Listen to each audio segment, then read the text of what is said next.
श्री रामानुज स्वामी के हैदराबाद स्थित जीवा वैदिक गुरुकुलम आचार्य का नगर प्रवेश हुआ।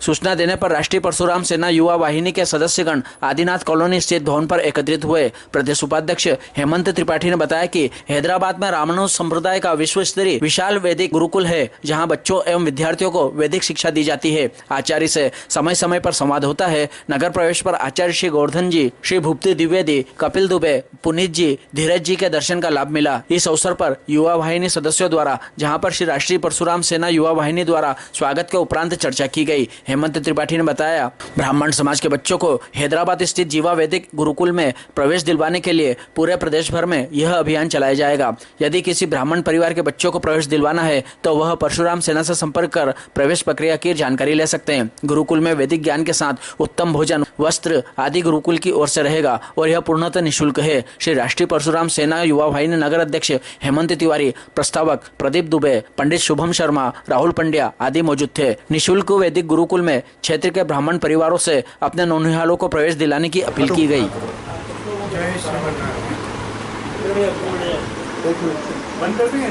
जी जय श्रीमन्नारायण।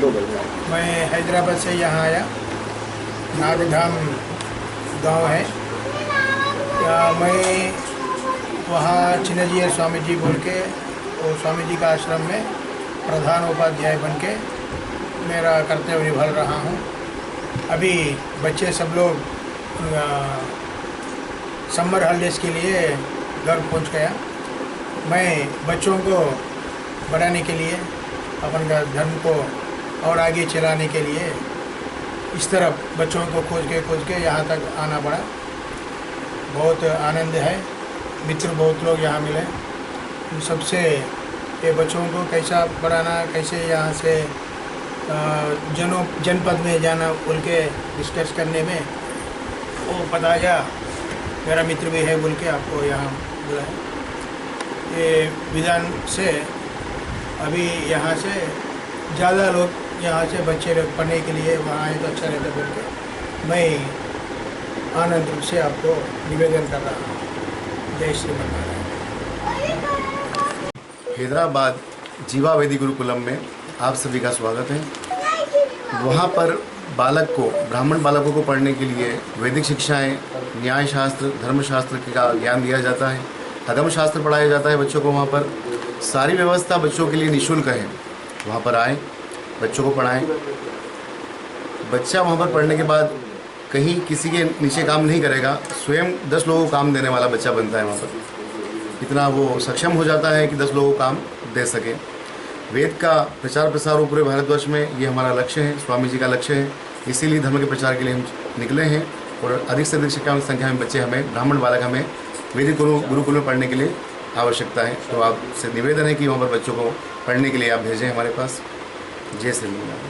तो ये गुरुकुल जो है एक ही वहाँ पर है कि और भी इसकी कुछ शाखाएं हैं? 8 शाखाएं वहाँ पर है। अच्छा। 8 शाखाएं हैदराबाद में हैं और विदेशों में भी इसकी शाखाएं हैं। बच्चा जब वहाँ पर पढ़ता है तो हम उसे देखते हैं कि बच्चा और कितना आगे जा सकता है, तो उसे आगे भी, बाहर भी, विदेशों में भी बच्चों को पढ़ने के लिए हम भेजते हैं हमारे आश्रम से। जैसे और कहीं मध्य प्रदेश या और अन्य प्रदेशों के अंदर कहीं गुरुकुल खोलने की कोई इच्छा है? इच्छा तो है हमारी, पर हम चाहते हैं कि जिस क्षेत्र का बच्चा हमारे यहाँ पढ़ रहा है वो अपने क्षेत्र में जाकर फिर पढ़ाई करके अपने क्षेत्र में जाकर गुरुकुल खोले, हमारी ब्रांच वहाँ पर वो प्रारंभ करे, जीवा वैदिक गुरुकुल की। तो इसमें जैसे अगर जो एडमिशन लेना है, जो उसमें रहना, तो उसके लिए क्या प्राथमिकता रहती है, किस प्रकार से? बच्चे को हिंदी अच्छे से पढ़ना आना चाहिए, हिंदी लिखना आना चाहिए। इतना वो कर लेता तो हम उसे एडमिशन देते हैं। 8 वर्ष से 12 वर्ष का बालक होना चाहिए। बालक ब्राह्मण कुल का ही? हाँ, ब्राह्मण कुल का ही होना चाहिए। वेद अध्ययन उसकी प्राथमिकता है कि वेद का अध्ययन उससे कराएंगे हम।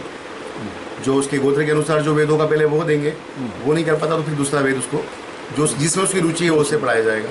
वहाँ पर एनसीसी, ताइक्वांडो और स्केटिंग भी बच्चों को सिखाया जाता है। पेंटिंग, ड्राइंग, संगीत भी वहाँ पर है बच्चों के लिए, जिसमें उसकी रुचि है उसको वहाँ पर सिखाया जाएगा। कुछ फीस भी लगती होगी? निःशुल्क, पूर्णतः निःशुल्क है। सिर्फ आपका आने जाने का ही किराया लगेगा, बाकी पूर्ण वहाँ पर ये सारी व्यवस्था वहाँ पर है। इसमें ताइक्वांडो, कंप्यूटर की शिक्षा भी दी जाती है वहाँ पर। योगा भी वहाँ पर होता है प्रतिदिन। सारी एक्टिविटीज़ वहाँ पर बच्चों की जो होना चाहिए सारी है। एक छात्र को लगभग कितने वर्ष की शिक्षा कम से कम 7 वर्ष, और अगर बच्चा बुद्धिजीवी है तो 5 वर्ष में भी कंप्लीट कर लेता है, और ज़्यादा पढ़ना चाहे तो 2 वेद भी उसको पढ़ सकता है अगर उसमें इतना एक्स्ट्रा माइंड उसका है तो। हमारे स्वामी जी हैं श्री श्री त्रिदंडी चिन्नाजीव स्वामी जी महाराज। संस्था का संचालन और ये पद्म भूषण सम्मान से सम्मानित किए गए हैं द्रौपदी मुर्मू जी द्वारा। तो वर्तमान में आप जैसे नागदा है तो यहाँ पर कितने बच्चों को आपने लेने का है, कितने बच्चे? अभी वर्तमान में यहाँ से 3 बच्चे हमारे पास पढ़ रहे हैं नागदा से। हम चाहते हैं कि हमें और बच्चे चाहिए, आप 1000 बच्चे भी हमको देंगे तो हमको पढ़ाने की, उनकी रहने की व्यवस्था वहाँ पर हमारे पास है। तो अभी आपने संपर्क किया है बच्चों से यहाँ पर? हाँ, कुछ बच्चों से संपर्क हुआ है हमारा यहाँ पर। अच्छा, कितने बच्चे जाने के लिए तैयार हैं? जितने से हुआ सभी बोल रहे हैं बच्चे भेजेंगे। अब वो कितने वहाँ पर आते हैं तो उसके बाद ही पता चलेगा। अभी 32 बच्चे हमारे पास वहाँ पर आसपास के क्षेत्रों से हैं। उज्जैन, उन्हेल, मक्सी और एक लुनियाखेड़ी करके ग्राम है, वहाँ से हमारे पास बच्चे हैं। उज्जैन से बच्चे हैं, नागदा से बच्चे हैं, गुना के आसपास अशोकनगर, मधुसूदनगढ़ से भी हमारे पास बच्चे पढ़ रहे हैं वहाँ पर। विदिशा से बच्चे पढ़ रहे हैं। इंदौर से भी हमारे पास बच्चे हैं। ठीक, अभी 450 बच्चे हमारे पास वहाँ पर हैं। ठीक।